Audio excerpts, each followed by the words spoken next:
Hi అండి. ఇప్పుడు నేను దేవీ భాగవతం 4వ స్కందంలో 11వ అధ్యాయాన్ని నేను పారాయణ చేస్తానండి. మీరు శ్రవణం చేయండి. అవతారం ఎత్తినప్పుడల్లా విష్ణువు రాక్షసుని సంహరిస్తాడు అని పూర్వం బ్రహ్మదేవుడు చెప్పాడు. రాక్షసుని సముదాయిస్తూ అన్నాడు శుక్రాచార్యుడు. అలాగే వరాహావతారం ఎత్తి హిరణ్యాక్షుని చంపాడు విష్ణువు.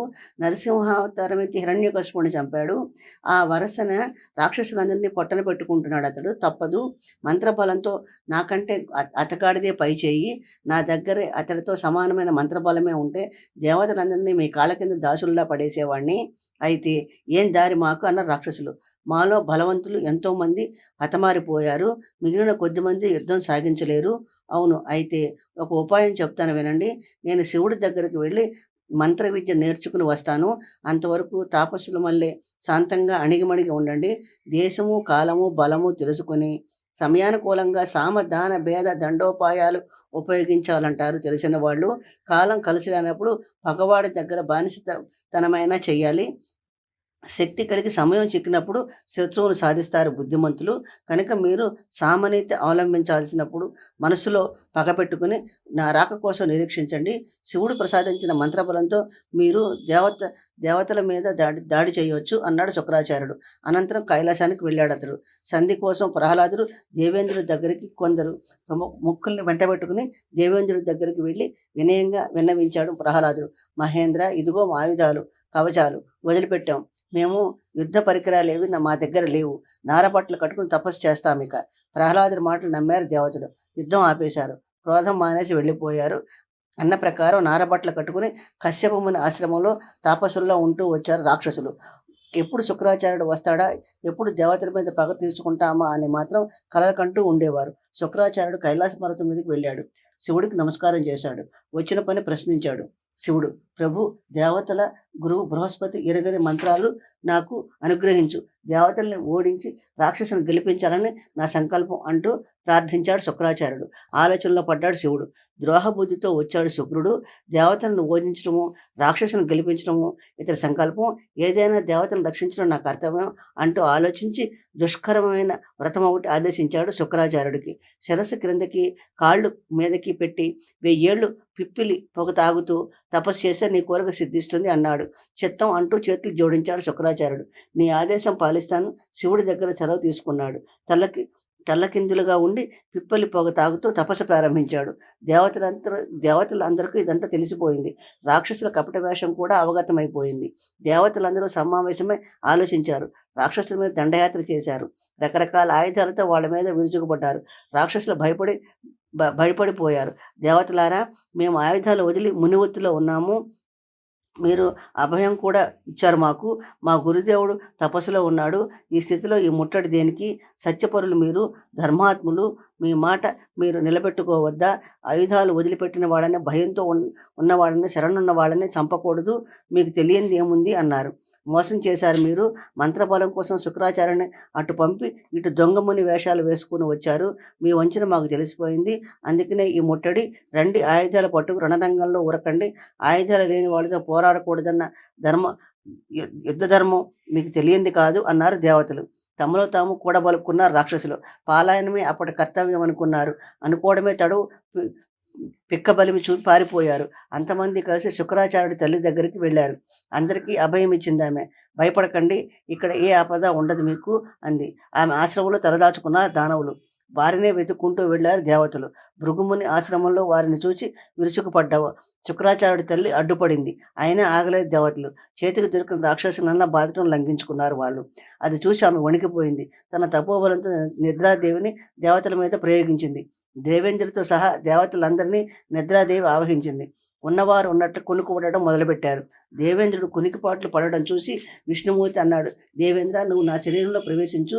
నిన్ను ఇంకో దగ్గరికి తీసుకుపోతాను నేను అని విష్ణుమూర్తి చెప్పిన ప్రకారం అతని శరీరంలో దాక్కున్నాడు దేవేంద్రుడు. అతడికి నిద్రబాధ తప్పింది. అది తెలుసుకుని మండిపడింది శుక్రాచార్యుడి తల్లి. ఇంద్ర, తప్పిపోయా అనుకోకు.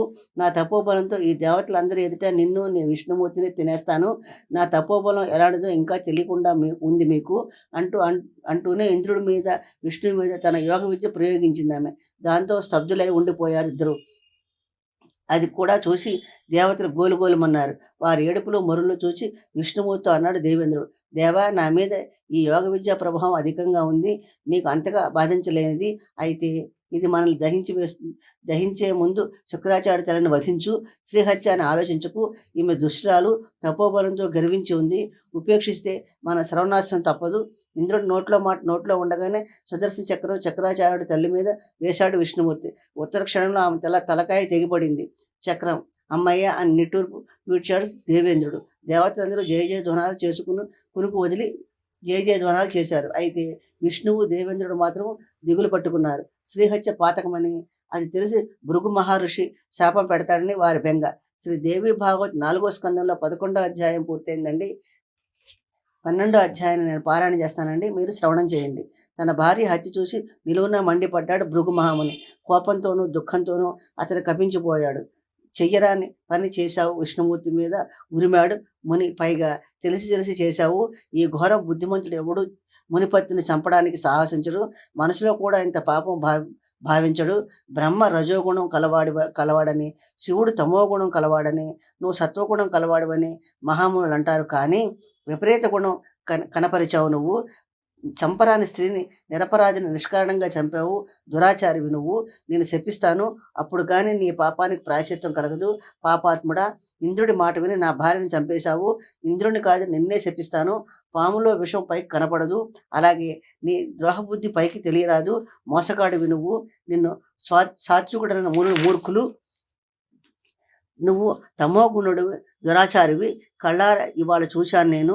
నువ్వు చేసిన పాపానికి పదే పదే గర్భవాస కష్టం అనుభవిస్తావు. నువ్వు నరలోకంలో నానా యోనంలో పుడతావు అంటూ శపించాడు. అదిగో ఆ శాపం వల్లే విష్ణుమూర్తి భూలోకం మీద నానా అవతారాలు ఎత్తుతున్నాడు.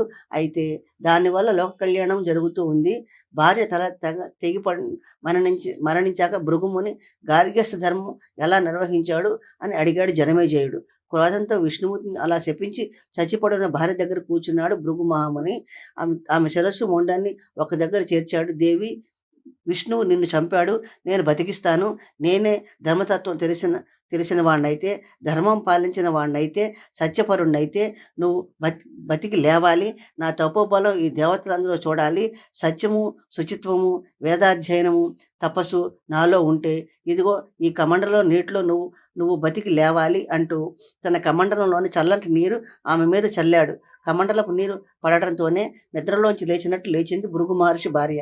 ఆమె తల మొండెము మచ్చ కూడా లేకుండా అతుక్కున్నాయి. ఆ పుణ్య దంపతులను అంతమంది అభినందించారు. దేవేంద్రుడితో సహా దేవతలందరూ ఆశ్చర్యపోయారు. ఆమెయు తిరిగి బతికింది. తపస్సు పూర్తి చేసి శివుడి దగ్గర మంత్రం పుచ్చుకుని వచ్చాక శుక్రాచార్యుడు ఇదంతా వింటాడు. అప్పుడు మన గతి ఏమిటి అన్నాడు దేవతలతో దేవేంద్రుడు. భృగు పత్ని ప్రయోగించిన నిద్ర వదిలిపోయింది నిజమే, కానీ శుక్రుడు తపస్సు తలుచుకుని కన్ను పొడిచిన నిద్ర రాలేదు దేవేంద్రుడికి. ఆలోచించి ఒక ఉపాయం పన్నాడు అతడు. తన కూతురు జయంతిని పిలిచాడు. అపురూపమైన అందగత్తె జయంతి. అమ్మాయి, ముద్దుగా ఆమెతో అన్నాడు అతడు, నేను శుక్రాచార్యుడికి సమర్పిస్తున్నాను. దేవకార్యం కోసం అతన్ని సేవించాలి. నువ్వు అతన్ని వశం చేసుకోవాలి. అతని ఆశ్రమానికి వెళ్ళు. అతని తల్లో నాలుగులాగా నడుచుకో. మా మీద ఆపద పడకుండా కాపాడు అన్నాడు.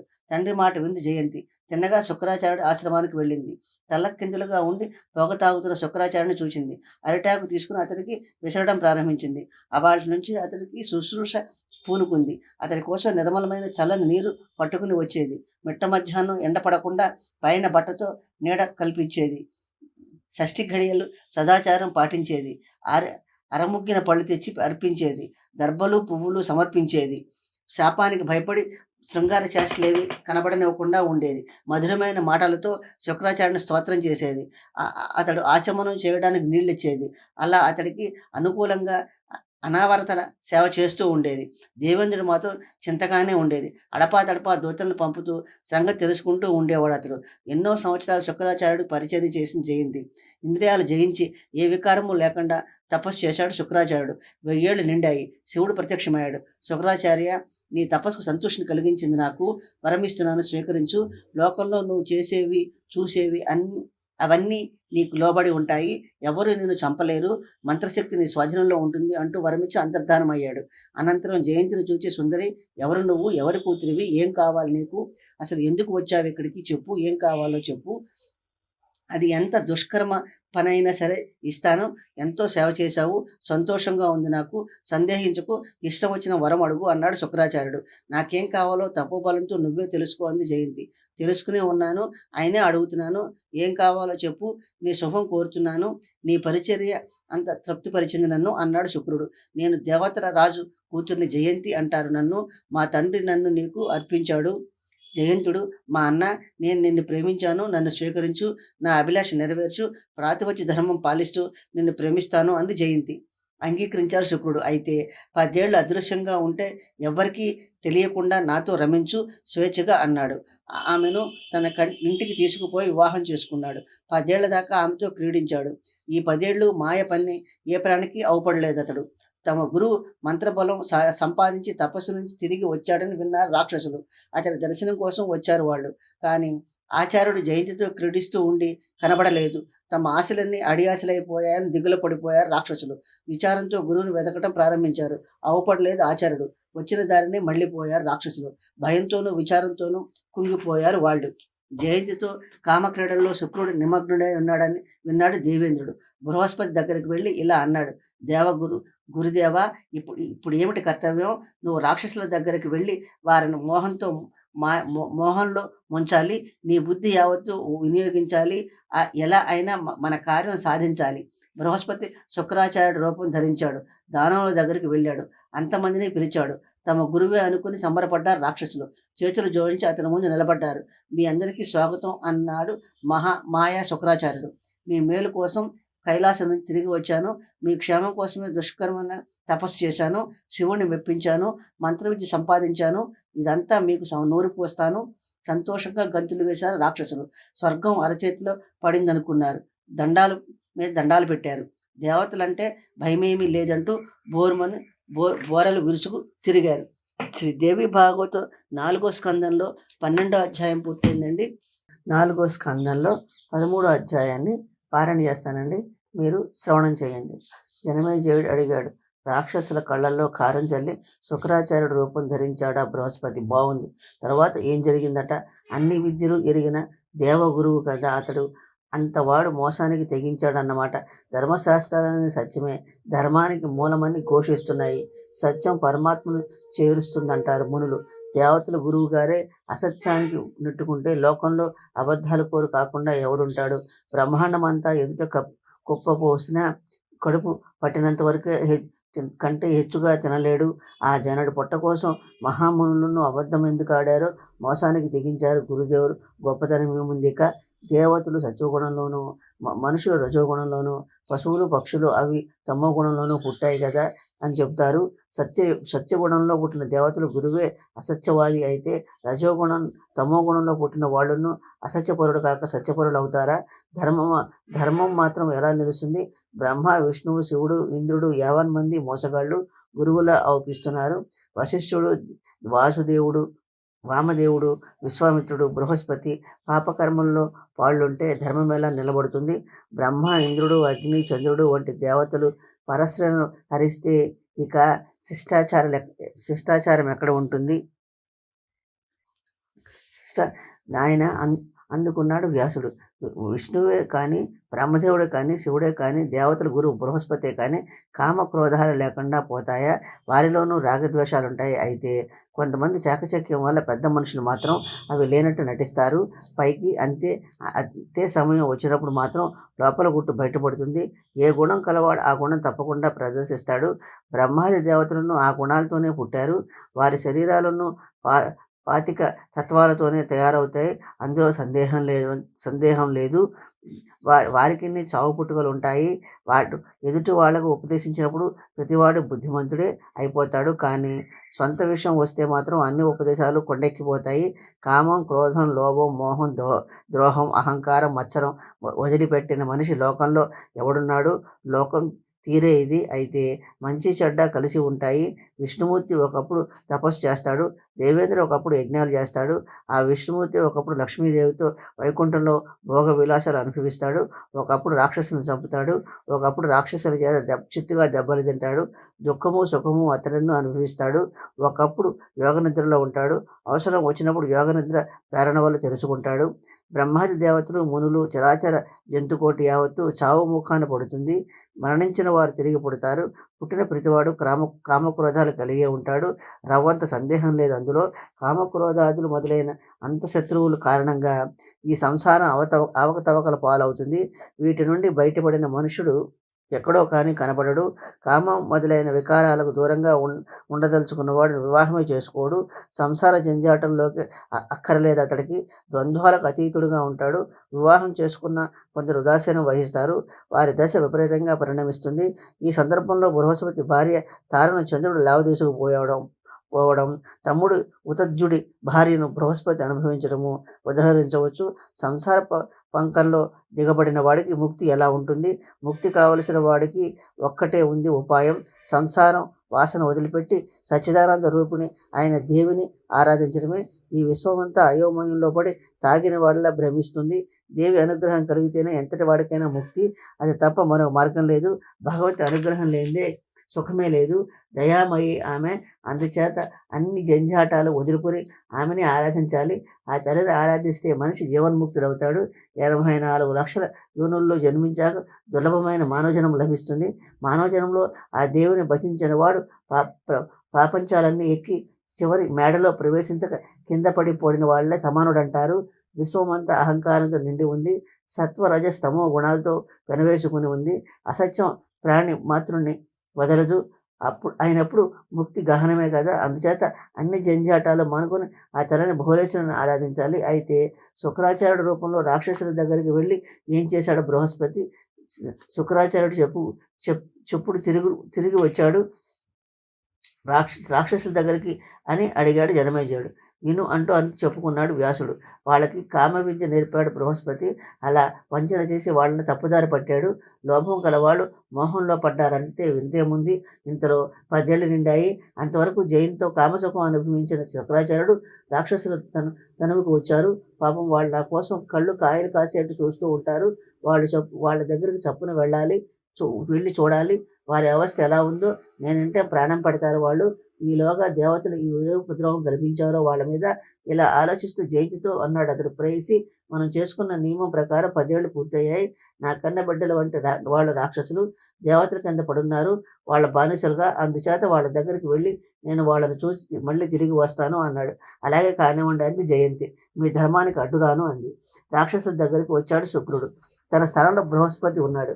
కామ విద్య రాక్షసులకు నూరు పోస్తూ ఉన్నాడు. అతడు యజ్ఞాలను నిందిస్తున్నాడు. దైత్యులారా, దేవతల శత్రువులు మీరు. సత్యం బోధిస్తున్నాను మీకు ఏది హితమో అదే చెప్తున్నాను. అహింస ఉత్తమ ధర్మం. అందుచేతనే అతతాయిని కూడా చంపకూడదు. భోగపరాయణ బ్రాహ్మణులు మాంసం తినడం కోసం యజ్ఞాల్లో పశువులను చంపుతారు. కానీ నిజానికి అహింసే పరమధర్మం అంటున్నాడా దొంగ శుక్రాచార్యుడు. అదంతా చూచి ముక్కు మీద వేలు పెట్టుకున్నాడు శుక్రాచార్యుడు. దుష్ట బృహస్పతి నా వాళ్ళని పెడదారిని పెట్టాడు. లోభం ఎంతైనా చేస్తుంది. పాపాలన్నిటికీ బీజం లోభం.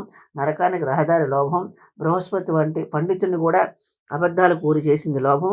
ఎవడి మాట వేదంగా లోకం భావిస్తుందో, ఎవరు ముక్కోటి దేవతల గురుదేవుడో, ఎవడు ధర్మశాస్త్రాల రచయితో అతడే ఇలా మోసం చేస్తున్నాడు. లోభం నెత్తికెక్కినవాడు ఏ పని చేయలేడు. లోభం పట్టి బృహస్పతి పాషాండుడు పండితుడైతే మరి ఇతరుల అనవలసిన పని ఏముంది? ఈ దొంగ పండితుడు బంగారం లాంటి నా యజమానిని తప్పుదో పెట్టాడు అంటూ ఎంతో విచారించాడు. శ్రీ దేవి భాగవత 4వ స్కందంలో 13వ అధ్యాయం పూర్తయిందండి. 14వ అధ్యాయాన్ని నేను పారాయణ చేస్తానండి. మీరు శ్రవణం చేయండి. అంతా భాగ్యం చేతి కీలు బొమ్మలు. దైత్యులారా, కొంచెం సేపుండి నవ్వుతూ అన్నాడు శుక్రాచార్యుడు. మోసపోయారు మీరు. నా రూపం ధరించి వచ్చి మీ కళ్ళలో కారం చల్లాడు బృహస్పతి. మీ ముందు కూర్చున్నవాడు నకిలీ శుక్రుడు. అతడు అసలు శుక్రుని నేను, మీ ఆచార్యుని నేను.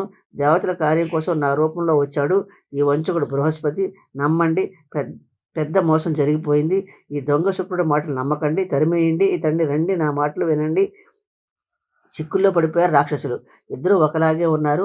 ఎవరు నిజమైన శుక్రాచార్యుడు, ఎవరు దొంగ శుక్రాచార్యుడు? ప్రియశిష్యులారా, నమ్మబలుగుతూ అన్నాడు శుక్రుడు. రూపంలో ఉన్న బృహస్పతి నేనే, మీ గురుదేవుణ్ణి. నేను శుక్రాచార్యుడిని. ఈ వచ్చినవాడు నా రూపం ధరించి వచ్చిన బృహస్పతి, దేవతల గురువు. మీ కంట్లో దుమ్ము కొట్టడానికి వచ్చిన దొంగ. ఇతని మాటలు నమ్మకండి. శివుడి దగ్గర నేర్చుకున్న వచ్చే విద్య మీకు నేను నేర్పుతున్నాను. మీ చేత దేవతలను గెలిపిస్తాను, తప్పదు. బృహస్పతి మాటలు విని అతడే నిజమైన శుక్రాచార్యుడని నమ్మారు రాక్షసులు. శుక్రాచార్యుడు ఎంతో చెప్పాడు, మొత్తుకున్నాడు. కాలమహిమ లాభం లేకపోయింది. బృహస్పతి మాయలో పడిపోయారు రాక్షసులు. మీ నీ మాయలు మా దగ్గర సాగవు శుక్రాచార్యుడితో అన్నారు వాళ్ళు. ఈయనే మా గురువు మాకు తెలియదా? కైలాసం నుంచి వచ్చి 10 ఏళ్ళు మాకు కొత్త విద్య బోధిస్తున్నాడు. మా క్షేమం విచారిస్తూ కంటికి రెప్పలా కాపాడుతున్నాడు. ధర్మాత్ముడు మా గురువు. నువ్వే దొంగ గురువు వేషం వేశావు. తిన్నగా వచ్చిన దారి పట్టు అంటూ ధిక్కరించారు. పదే పదే పొమ్మన్నారు. బృహస్పతికి నమస్కరించారు. పూర్తిగా బృహస్పతి వలలో పడిపోయారనుకున్నాడు శుక్రాచార్యుడు. ఎక్కడ లేని కోపమును వచ్చింది అతనికి రాక్షసుల మీద. ఇదిగో ఎంత చెప్పినా వినుకోలేదు మీరు కనుక మీ బుద్ధి నాశనం అవుతుంది. మీరు పరాధీనులు అవుతారు. నన్ను అవజ్ఞ చేసిన ఫలం త్వరలోనే అనుభవిస్తారు. ఈ దొంగ గురువు మోసం బయటపడకపోదు అంటూ శపించాడు. ఉత్తర క్షణంలో అక్కడి నుంచి వెళ్ళిపోయాడు. లోపల చంకలు గుద్దుకున్నాడు బృహస్పతి. శుక్రాచార్యుడి శాపం వల్ల తాను వచ్చిన కార్యం పూర్తయింది. అందుచేత మారువేషం మానుకుని రాక్షసుల దగ్గర నుంచి వచ్చేశాడు. దేవేంద్రుడి దగ్గరికి వెళ్ళి జరిగిందంతా చెప్పాడు. రాక్షసులు దిక్కులేని వాళ్ళు అయ్యారు. ఇప్పుడు శుక్రుడు శాపం పెట్టాడు. నేను నా దారిని వచ్చేశాను. ఇదే సమయం వాళ్ళ మీద దేవసేన విరుచుకుపడాలి అన్నాడు. ఎంతో సంతోషించాడు దేవేంద్రుడు. మిగిలిన దేవతలను ఆనందించారు. అంతమంది బృహస్పతిని గొప్పగా పూజించారు. అనంతరం యుద్ధానికి సిద్ధపడ్డారు. ఒక్క పెట్టున వెళ్లి రాక్షసుని ముట్టడించారు. గురువుగారు పత్తా లేదు. దేవతలు దండెత్తి వచ్చారు. కాళ్ళు చేతులు ఆడలేదు రాక్షసులకి. నిజమే, బృహస్పతి మన కళ్ళల్లో కారం చల్లాడు. దొంగ గురువే మన కొంప తీశాడు. అవును, తమ్ముడి పెళ్ళాన్ని అనుభవించిన వాడు ఎంత పనైనా చేస్తాడు. దుర్మార్గుడు. అయితే ఇప్పుడేం దారి? రెండింటికి చెడిన రేవడిలా అయింది మన పని. మన గురువుని మనం అవమానించాము. మాకు సాయం చేయమని అతన్ని ఎలా కోరగలం ఇప్పుడు? ఇలా ఎన్నో విధాలు ఆలోచించారు వాళ్ళు. చివరకు ప్రహ్లాదుని ముందు పెట్టుకుని శుక్రాచార్యుడి దగ్గరికి వెళ్ళారు. అతని పాదాల ముందు సాష్టాంగ నమస్కారపడ్డారు. భగ్గుమన్నాడు శుక్రాచార్యుడు. బృహస్పతి తీపి మాటలు మీకు నచ్చాయి. అతని వలలో పడి నా మంచితనం మీరు రుచించలేదు. పొమ్మని మళ్ళీ ఎలా వచ్చారు నా దగ్గరికి? మధోన్మత్తులే నన్ను అవమానించారు. చేసుకున్న ఫోన్లు అనుభవించండి. ఆ దొంగ గురువు దగ్గరికే వెళ్ళండి. మోసం నా పని కాదు అంటూ ఉరిమాడు. కాళ్ళ వెళ్ళ పడ్డాడు ప్రహ్లాదుడు. మేము నీ వాళ్ళం. బండిడు ఆపదలో ఉన్నాం. నీ శరణు పెడుతున్నాము. నీ బిడ్డల్ని మమ్మల్ని తోసిపుచ్చకు. నువ్వు లేకపోవడం చూసి నీ రూపంలో వచ్చి మమ్మల్ని దగా చేశాడు బృహస్పతి. కానలేకపోయాం మేము. తెలియక చేసిన అపరాధం మన్నించు. అజ్ఞానంలో నేను అపరాధం గణించడు పెద్దలు. సర్వం తెలిసిన వాడివి నువ్వు. మా మనసు నీ పాద పద్మాల మీద లగ్నమైంది. నీకు తెలుసు. యోగ బలంతో అంత వేద్యమే నీకు. కనుక కోపం విడిచిపెట్టి సాధు పురుషుల కోసం క్షణాల్లో శాంతిస్తుందంటారు మన మునులు కదా. మునులు చన్నీరు ఉడికెక్కినా తిరిగి చల్లదనమే పొందుతుంది. క్రోధం చండాల స్వరూపం. పండితులు దాని దగ్గర చేరనివ్వరు కనుక శాంతించు, అనుగ్రహించు, మమ్మల్ని పరిగ్రహించు. కాదంటే రసాతలమే గతి మాకు అంటే ప్రాధేయపడ్డారు. శాంతించాడు శుక్రాచార్యుడు. జ్ఞానదృష్టితో చూసి ప్రహ్లాదుడు చెప్పిందంతా సత్యమే అని గ్రహించాడు. భయపడకండి అంటూ అభయం ఇచ్చాడు. నేనుండగా రసాతలానికి పోయే కర్మ ఎలా వచ్చింది మీకు? నా మంత్రబలంతో మిమ్మల్ని రక్షిస్తాను. బ్రహ్మ నాతో చెప్పిన మాటలు చెబుతాను వినండి. మంచైనా చెడైనా కానున్నది కాకపోదు. ఎవరన్నో దాన్ని అడ్డలేరు. కాలం కలిసిరాక దుర్బలులై ఉన్నారు మీరు. దేవతలు ఓడి పాతాళం పోవలసి వచ్చింది. కానీ ఒకనాడు మీదే పైచేయిగా ఉండేది కదా. ఆ దినాలు తెలుసుకోండి. ముల్లోకాలు మీ చేతిలో 10 యుగాలున్నాయి. సావర్ణి మన్వంతరంలో తిరిగి మీ రాజ్యం మీకు వస్తుంది. బలి 3 లోకాలు ఏలుకుంటాడు. రాక్షస సామ్రాజ్యంలో లోకవ్యాప్తం అవుతుంది. పూర్వం విష్ణుమూర్తి బలిచక్రవర్తి రాజ్యం లాక్కున్నప్పుడు దేవతల అభిలాష ప్రకారం నీ రాజ్యాన్ని లాక్కున్నాడు. ఇప్పుడు సావర్ణి మన్వంతరంలో నిన్నే స్వర్గంలో ఇంద్రుని చేస్తాను అన్నాడు. ప్రహ్లాద, ఇంద్రుడికి భయపడి నీ మనవడు ఇప్పుడు మరుగున పడి తిరుగుతున్నాడు. వెనుక ఒకనాడు అతని గాడిద రూపంలో ఒక పాడు కొంపులో పడుకున్నాడు. ఇంతలో దేవేంద్రుడు అక్కడికి వెళ్ళాడు. ఏమండి బలిచక్రవర్తి గారు, గాడిద అయ్యారేమిటండి అని అడిగాడు. మీరు సర్వలోకేశ్వరుడు కదండి, రాక్షస రాజులు కదండి అన్నాడు. బలి ఏమన్నాడో తెలుసా? ఇందులో తప్పేముందయ్యా? విష్ణుమూర్తి చేప కాలేదా, తాబేలు కాలేదా? అలాగే నేను గాడిద రూపం ధరించాను. కాలం కలిసిరాక నువ్వు వెనుక బ్రహ్మహత్య పాతకానికి భయపడి పద్మవనంలో దాక్కున్నావు కదా. అలాగే నేను సుఖమన్నా దుఃఖమన్నా భాగ్యం వల్ల ప్రాప్తిస్తుంది ధీరుడికి. ఆ రెండూ సమానమే. కాల ప్రభావం వల్ల అన్నీ కలుగుతాయి అన్నాడు. దాంతో ఇంద్రుడు తల వంచుకొని వెళ్ళిపోయాడు. దేవతలైనా మానవులైనా దానవులైనా అందరం భాగ్యం చేతి కీలుబొమ్మలే అన్నాడు. శ్రీ దేవి భాగవత 4వ స్కందంలో 14వ అధ్యాయం పూర్తయిందండి. ఇప్పుడు నేను దేవి భాగవతం 4వ స్కందంలో 15వ అధ్యాయాన్ని పారాయణ చేస్తానండి. మీరు శ్రవణం చేయండి. శుక్రాచార్యుడు మాటలు విని సంతోషించాడు ప్రహ్లాదుడు. అవును, భాగ్యం చేతి కీలుబొమ్మలు మనం రాక్షసులతో అన్నాడు అతడు. ఇప్పుడు మనం దేవతలతో యుద్ధం చేస్తే గెలుపు సాధించలేము, అదేమన్నమాట అన్నారు రాక్షసుల్లో ముఖ్యులైన వారు. యుద్ధంలో మన కర్తవ్యం భాగ్యమే చేస్తుంది, చేతకాని వాళ్ళు మాత్రం భాగ్యం అంటూ కూర్చుంటారు. భాగ్యాన్ని ఎవరైనా చూసారా కళ్ళతో? అసలు ఎక్కడుంది, ఎలా ఉంటుంది? కనుక కనుపడిన భాగ్యంతో మనకు పని లేదు. నువ్వు నా నాయకుడివి, నీకు తెలియంది ఏముంది? నీ నాయకత్వం కింద మేము యుద్ధం చేస్తాం. నువ్వు నాయకుడిగా నడువు, మేము సైన్యం సమకూరుస్తాం అన్నారు. సరే అన్నాడు ప్రహ్లాదుడు. తాను సర్వసేనానిగా ఏర్పడ్డాడు. యుద్ధానికి సన్నద్ధుడయ్యాడు. రకరకాల ఆయుధాలు పట్టుకుని దేవతల మీదకు బయలుదేరాడు రాక్షసులు. దేవేంద్రుడు ప్రహ్లాదుడికి 1000 ఏళ్ళు ఘోరంగా యుద్ధం జరిగింది. ఆ యుద్ధం చూసి మహామునులు నివ్వెరపోయారు. రాక్షసుల వైపు శుక్రాచార్యుడు యుద్ధతంత్రం సాగించాడు స్వయంగా. అందుచేత రాక్షసులకే విజయం లభించింది. అప్పుడు బృహస్పతి దేవతల్ని, పరాశక్తిని శరణవేడమన్నాడు. దేవేంద్రుడు దేవతలు దేవుని స్మరించారు. దేవేంద్రుడు దేవిని స్తోత్రం చేశాడు. దేవి మహామాయ, శూలధారిణి, అంబిక, శంఖచక్ర గదాహస్త, ఖడ్గహస్త, అభయప్రదాయిని, నీకు జయము కలగాలి. భువనేశ్వరి, శక్తి దర్శన నాయకి, దశ తత్మాత్మిక తల్లి, మఘ బిందు స్వరూపిణి, నీకు నమస్కారము. ఓ మహాకుండలిని స్వరూప, సచ్చిదానంద రూపిణి, ప్రాణాగ్ని హోత్ర విద్య, దీప శివాత్మిక, నీకు నమస్కారము. పంచకోశాంతర్గత ఆనందకోశ బ్రహ్మస్వరూపిణి, ఆనంద కలిక, సర్వోపని దర్శిత తల్లి, నీకు నమస్కారము. అనుగ్రహించు తల్లి, అనుగ్రహించు. మేము దుర్బలులం, పరాజితులం, మమ్మల్ని రక్షించు. మా అమ్మ రక్షించు. నువ్వు ఒక్కటివే ఇప్పుడు శరణం మాకు. నువ్వే మా దుఃఖం తొలగించాలి. నిన్ను ధ్యానించిన వారు సర్వదా సుఖపడతారు. నిన్ను మరిచిన వారు కష్టాలు పాలవుతారు. ముక్తి కోరి నిన్ను భజించిన వారు అవలేలగా సంసార సాగరం దాటిపోతారు. ఓ అమ్మ విశ్వజనని, నీ ప్రభావం వల్ల విశ్వం సాగుతుంది. చిర ప్రసన్నురాలివి నువ్వు. నీ దయ ఉంటే లోకంలో ఏ కష్టము రాదు. విశ్వం సంహరించే నీకు కలిగినప్పుడు కాలరూపం ధరిస్తావు. నా వంటి బుద్ధిహీనుడికి నీ దివ్య చరిత్ర తెలియలేదు. బ్రహ్మ, విష్ణువు, శివుడు, యముడు, వరుణుడు, అగ్ని, వాయువు, మహామునులు, వేదాలు, శాస్త్రాలు కూడా నీ ప్రభావం తెలియలేవు. నీ భక్తులు ధన్యులు, వారే మహనీయులు, వారే దుఃఖాలు లేని పుణ్యాత్ములు. అమ్మా ఉమాదేవి, నీ భక్తి లేని వారు సంసార సముద్రం నుంచి బయటపడలేరు. పల్లకీలకి తెల్ల చామరాలతో హామీగా పయనించే భాగ్యవంతులు. పూర్వజన్మలో నిన్ను భక్తిపూర్వకంగా ఆరాధించిన వారు. లోకులు పూజలు అందుకుంటూ ఏనుగుల మీద రాకపోకలు చేస్తూ అందగత్తెలతో ఆనందించే ఐశ్వర్యవంతులు. నిజంగా నిన్ను పూర్వజన్మలో సేవించిన వారే, సందేహం లేదు. దేవేంద్రుడి స్తోత్రంతో ప్రసన్నులైంది భువనేశ్వరి. సింహం మీద ఎక్కి దేవేంద్రుడి ముందు ప్రత్యక్షమైంది. ఆమె 4 చేతులతో శంఖము, చక్రము, గద, పద్మము ఉన్నాయి.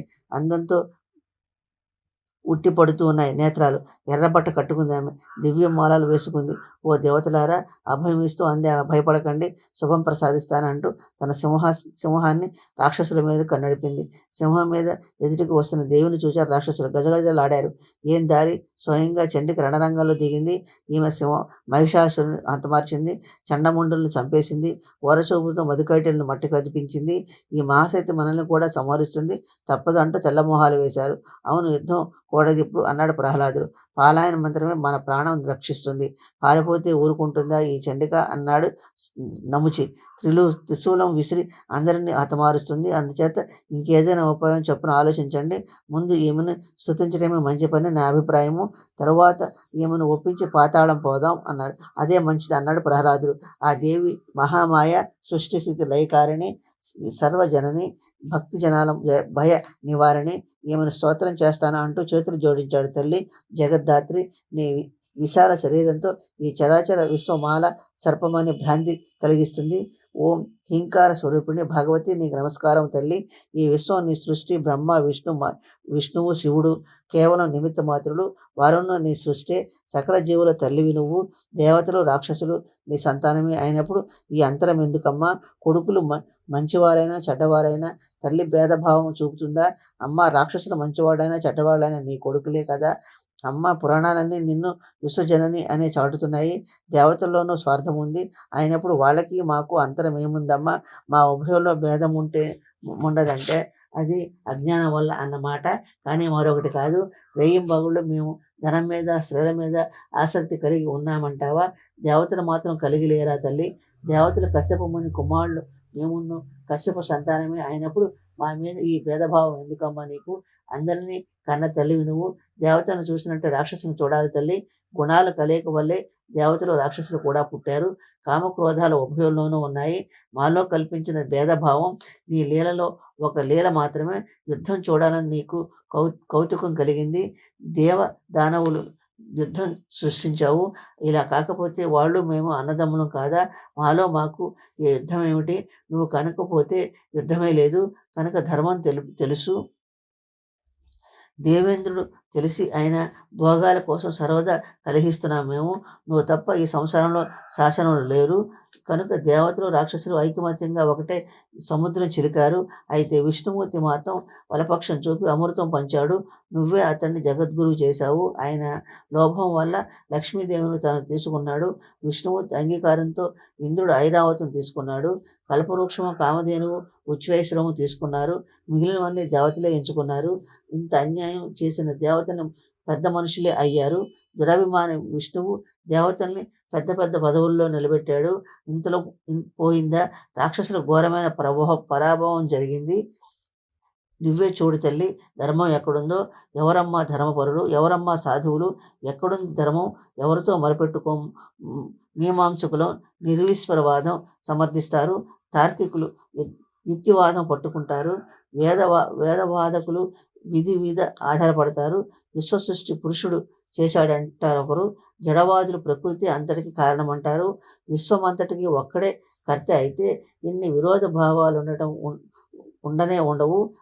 ఒకటి సృష్టిలో అంతరాలు ఎలా ఉంటాయి? వేదాల్లోనూ ఐకమత్యం అవపడదు. శాస్త్రాల్లోనూ భేదభావాలు ఉన్నాయి. ఉపనిషత్తులోనూ పరస్పర విరోధం కనబడుతుంది. దీనంతటికీ స్వార్థభావమే కారణం అనిపిస్తుంది. స్వార్థం పూర్తిగా ఇంతవరకు లోకంలో నాశనం కాలేదు. ముందు ముందు కూడా ఎప్పటికీ కాదు. గురువు భార్య అయినా తెలిసి కూడా చంద్రుడు బృహస్పతి భార్య తారను లేవదీసుకుపోయాడు. ధర్మం తెలిసిన దేవేంద్రుడు అహల్యతో విచరించాడు. దేవతల గురువు బృహస్పతి తమ్ముడి పెళ్ళాన్ని బలవంతంగా భోగించాడు. ఆమె గర్భంలోని శిశువు వ్యతిరేకించడంతో ఆ శిశువును పుట్టుగుడ్డి చేశాడు విష్ణుమూర్తి. నిరపరాధి అయిన రాహు తల తెగనరికాడు. నువ్వే చెప్పు, విష్ణుమూర్తి చేసిన పని సాత్వికమైందేనా? వీరుడు, సత్యపరుడు, యజ్ఞకర్త, దానశీలుడు, శాంతుడు, సర్వజ్ఞుడు, సర్వపూజుడు అయిన బలిని నా మనవణ్ణి కపటం చేసి మరుగుజ్జు వేషంలో అతను సర్వ సామ్రాజ్యము సంపాదించాడు విష్ణువు. ఎంతైనా పండితులు దేవతలనే ధర్మపరులు అంటారు. ధర్మపరులు కనుకే దేవతలకు విజయం కలిగిందని అంటారు వారు. ఇవన్నీ విచారించి నువ్వే తీర్పు చెప్పు. మేమంతా నీ శరణు వేడుతున్నాము. మంచి నీళ్ల ముంచిన పాల ముంచిన నువ్వే గతి.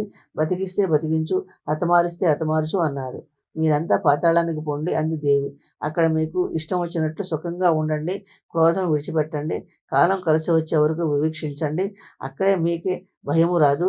శుభాశుభాలకు కాలమే కారణం. సంతోషంగా ఉంటే సుఖం దానంతటా అదే వస్తుంది.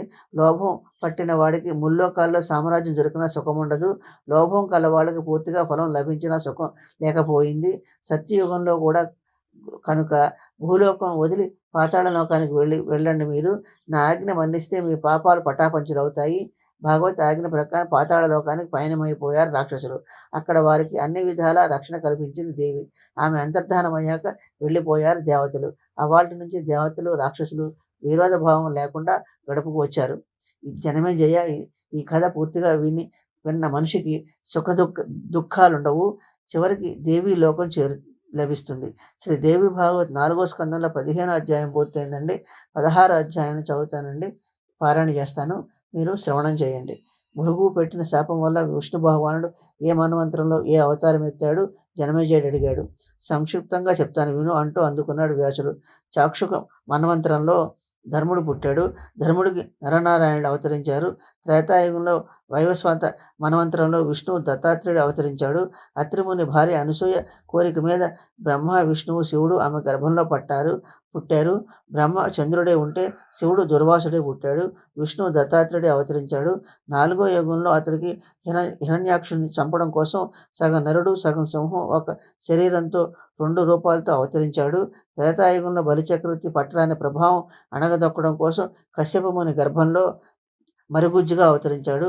19వ త్రేతాయుగంలో జమదగ్ని గర్భంలో పరశురాముడే అవతరించాడు. భూలోకం మీద క్షత్రియుడన్నవాడిని లేకుండా చేశాడు. భూమండలంలో కశ్యపుడికి ధారపోశాడు. త్రేతాయుగంలోని తరువాత దశరథుడి ఇంట రాముడే అవతరించాడు. 28వ ద్వాపరంలో నరనారాయణులు కృష్ణుడు, అర్జునుడు అయి అవతరించారు. భూభారం తగ్గించడం కోసం కురుక్షేత్రంలో యుద్ధం చేశారు. ఇలా ప్రతి యుగంలో అవతారాలు ఎత్తాడు విష్ణుమూర్తి. ఈ అవతారాలన్నీ ప్రకృతి సంసర్గం వల్ల జరిగాయి. ముల్లోకాలను ప్రకృతికి లోబడే ఉన్నాయి. తన ఇష్టం వచ్చినట్టు జగత్తుని ఆడిస్తుంది ప్రకృతి. పరమ పురుషుణ్ణి సంతోషపెట్టడం కోసం ప్రపంచం సృష్టిస్తుంది. పూర్వం చరాచరమైన ఈ జగత్తు సృష్టించి భగవంతుడు ఆదిరూపుడు, సర్వగామి, దుర్జయుడు, పరముడు, అవ్యయుడు, నిరాళముడు, నిరాకారుడు, నిస్పృహుడు, పరాత్పరుడు అయి కూర్చున్నాడు.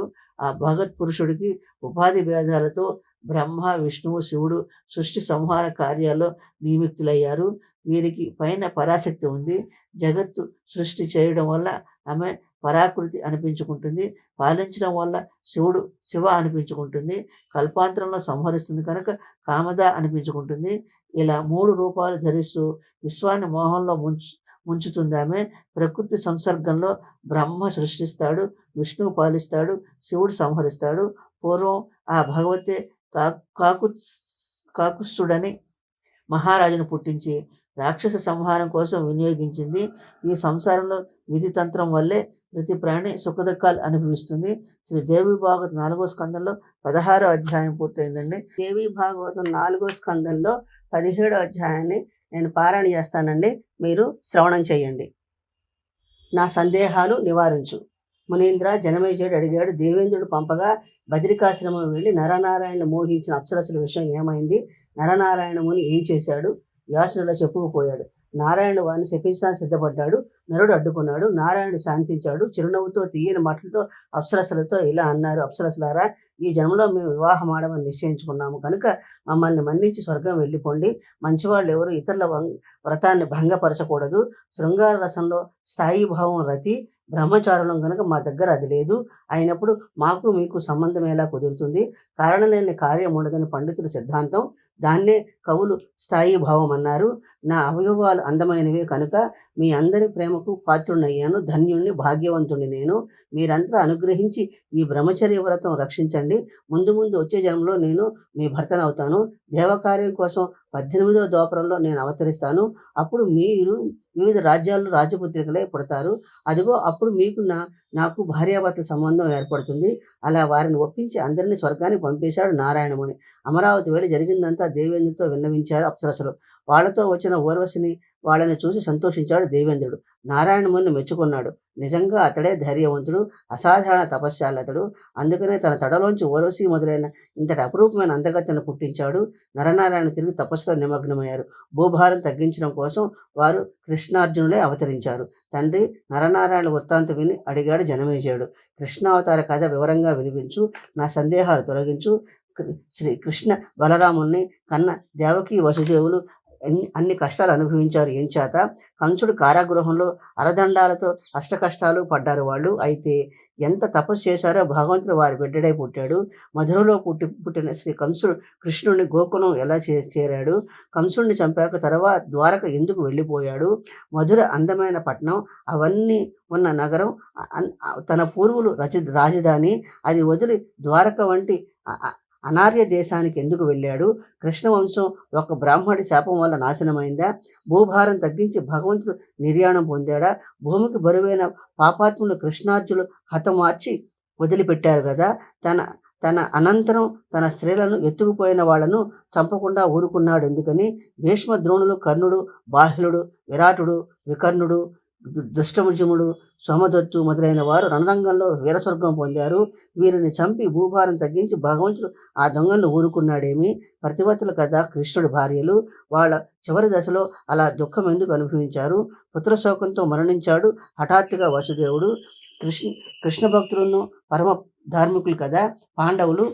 అన్ని కష్టాలు పడ్డారేమి. వారు లక్ష్మీ అవతారం, అగ్నికుండంలో పుట్టిన ద్రౌపది. ఆమెకు అంతే కష్టాలు. రజస్వల అయి ఒంటి చీరతో ఉన్న ఆమె నిండు సభలోకి జుట్టుపట్టుకు ఈడ్చుకు వచ్చాడు దుశ్శాసనుడు. అడవిలో జయద్రథుడు ఎత్తుకుపోయాడు. అజ్ఞాతవశంలో ఆమె కష్టం సరే సరి. కీచుకుడు పెట్టిన పాటలు తలుచుకుంటే ఒళ్ళు జలధరిస్తుంది. ఆమె కుమారుడు 5గురిని చంపేశాడు అశ్వత్థామ. సుభద్ర కొడుకు అంత చిన్నతనంలోనే హతమారిపోయాడేమి. దేవకి బిడ్డల్ని 6 పసికందుని చంపేశాడేమి కంసుడు. భగవంతుడు కదా శ్రీకృష్ణుడు. ఇవన్నీ కాకుండా మార్చలేకపోయాడా? కృష్ణ వంశానికి బ్రాహ్మణ శాపం ఏమిటి? ప్రభాస తీర్థంలో యాదవ వధ ఎందుకు జరిగింది? ఈ ఘోరం ఇక్కడ జరిగింది. కృష్ణ భార్యను దొంగలు ఎత్తుకుపోవడం ఏమిటి? ఎందుకు జరిగింది ఇదంతా? స్వయం భగవంతుడైన శ్రీకృష్ణుడు ఉగ్రసేనుడి సేవ చేయడమేమి? నారాయణుడు సామాన్య మానవుడిలాగా శోకము కోపము అనుభవించాడు. భగవంతుడే అయితే అతడిలో ప్రత్యేకమైన లక్షణాలు ఏమీ కనపడలేదేమి. శ్రీకృష్ణుడు గొప్ప గొప్ప పనులు ఎన్నో చేశాడని విన్నాను. అతడి చరిత్ర వివరంగా వినాలన్న అభిలాష. ఆయువు చెల్లిని రాక్షసును చంపాడు శ్రీకృష్ణుడు. ఇందులో అతడు చేసిన గొప్ప ఏముంది? ఈశ్వరత్వం ఏముంది? స్వయంవరంలో రుక్మిణిని ఎత్తుకుపోయాడు. అతడు దొంగలా ప్రవర్తించాడు. జరాసంధుడికి భయపడి ద్వారక పారిపోయాడు. అతడు భగవంతుడు గోపాలుడో తెలియదప్పుడు. రేపల్లెల్లోనూ అతడు మరుగున పడే ఉన్నాడు. ఎందుచేత ఇదంతా? నువ్వు సర్వజ్ఞుడివి, నా సందేహాలు తొలగించు. ఇంకో పెద్ద సందేహం నన్ను బాధిస్తోంది. ద్రౌపదికి 5 భర్తలేమిటి? నందనీయం కాదా అది? తన తమ్ముళ్ళు మరణించాక భీష్ముడు వంటి వాడు తన మరదలను మరో మొగాడి దగ్గరికి పంపి గోళకి సంతానంతో వంశం పెంచాడు. ఇది మెచ్చదగిన పనేనా? ఇలా అయితే సంతానం కనమని చెప్పే ఋషులు సిద్ధాంతం ధిక్కరిస్తాను నేను అన్నాడు. దేవి భాగవతం 4వ స్కందంలో 17వ అధ్యాయం పూర్తయిందండి. 18వ అధ్యాయం నేను పారాయణ చేస్తానండి, మీరు శ్రవణం చేయండి. మనమంతా దేవి చేతిలో కీలుబొమ్మలం. కృష్ణావతార కథ వివరంగా వివరిస్తాను విను అంటూ అందుకున్నాడు వ్యాసుడు. దాంతో పాటు దేవి అమృత చరిత్ర కూడా వివరిస్తాను. ఒకప్పుడు పాపభారం భరించలేకపోయింది భూదేవి. బాగా చిక్కిపోయింది, దీనురాలైపోయింది. ఇక సహించలేక ఆవు రూపం ధరించి దేవలోకం వెళ్ళింది. ఆమెను చూసిన ఇంద్రుడు, ఏమిటిలా ఉన్నావు? ఎందుకలా బాధపడుతున్నావు? ఎవరు నిన్ను బాధ పెట్టారు? ఏమిటి నీ కష్టం అని అడిగాడు. ఏం చెప్పను అంది భూదేవి. పాపం నన్ను కొంగదీస్తోంది ఉంది. ఈ బరువు మొయ్యలేను. మహాపాపి మగధరాజు జరాసంధుడు, చేదిరాజు, శశిపాలుడు, కాశీరాజు, రుక్మి, కంసుడు, నరకాసుడు, సౌంభరాజు, సాల్వుడు, క్రూరుడు, కేసి, దేవకాసురుడు వీళ్ళంతా నా భర్తలట. వాళ్ళందరూ ధర్మద్రోహులు. ఒకళ్ళతో ఒకళ్ళు పోరాడుకుంటూ ఉంటారు. మదగర్వంతో కింద మీద కానరు. పాపపరాయణులు, కాలరూపులు. నన్ను నానా పాటలు పెడుతున్నారు. వీళ్ళ బరువు మొయ్యలేను. ఏం దారి? ఎటుపోయేది? విష్ణుదేవుడు వరాహ రూపంతో నన్ను ఉద్ధరించాడు. వాటి నుంచి కష్టం మీద కష్టం అనుభవిస్తూనే ఉన్నాను. హిరణ్యాక్షుడిని నన్ను సముద్రంలో పడేశాడు. అతన్ని చంపి నన్ను పైకి తీశాడు భగవంతుడు. కదలకుండా ప్రతిష్ఠించాడు. అదే నా కష్టానికి కారణమైంది. రసాతనంలో హాయిగా ఉండేదాన్ని. ఈ పాపభారం లేకుండా ఉండేది. ముందు 28వ కలియుగం రాబోతోంది. ఈ కష్టం ఇంకా హెచ్చుతుంది. అప్పుడు రసాతలమే గతి నాకు. దేవేంద్ర, నీ పాదాలకు పడతాను. నన్ను దుఃఖభార సముద్రం నుంచి ఉద్ధరించు. నేను మాత్రం ఏం చేయగలను అన్నాడు దేవేంద్రుడు. బ్రహ్మదేవుని ఆశ్రయించు, నేను నీతో వస్తాను. అతడు నీ దుఃఖం తీరుస్తాడు. ఇంద్రుడి మాట విని బ్రహ్మలోకం వెళ్ళింది భూదేవి. ఆమె వెంట దేవేంద్రుడు కూడా వెళ్ళాడు. దేవతలతో కలిసి ధ్యాన నిమగ్నుడై ఉన్న బ్రహ్మ అప్పుడే కళ్ళు విప్పి ఆవు రూపంలో వచ్చే భూదేవిని చూశాడు. కళ్యాణి, ఏం ఏడుస్తున్నావేమి? ఏం వచ్చింది కష్టం? ఎవడైనా పాపాత్ముడు నేను బాధించాడా అని అడిగాడు. ప్రభు, దీనంగా విన్నవించుకుంది భూదేవి.